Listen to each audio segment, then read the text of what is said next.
ni mwandu mathoth nokethi e ng'anyo manobagi gi rawere mag Gen Z odiochieng' manyoro.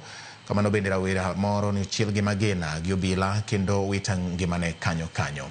Jong'anyogo nochiko mirembgi kuom apisas mag kaunti kod sirikal mamalo ka gimoko mach e mwandu ma nengogi odhuro.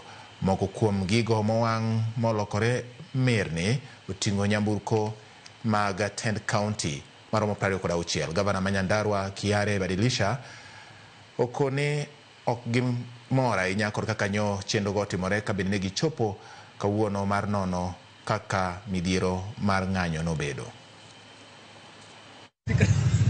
Yale yaliyotokea ilionyesha kwamba haikukuwa demonstration ya amani. Ilikuwa ni kama terrorism kabisa. Orkalau waliamua kuchoma Orkalau. Na hawa vijana pia wenye walikuwa wanafanya demonstration Gen Z waliambia police kwamba watakuwa peaceful, na tulitarajia hivyo. Lakini ilionekana kwamba kuna vikundi ya watu ambaye hatujaelewa, lakini sisi kama idara ya security tunasema tutaanza uchunguzi, imeanza, na tutafuata hadi tupate wale watu ambao wako na nia nyingine ambayo sio peaceful demonstration. Na uchunguzi umeanza, kwa hivyo tunaomba tu utulivu.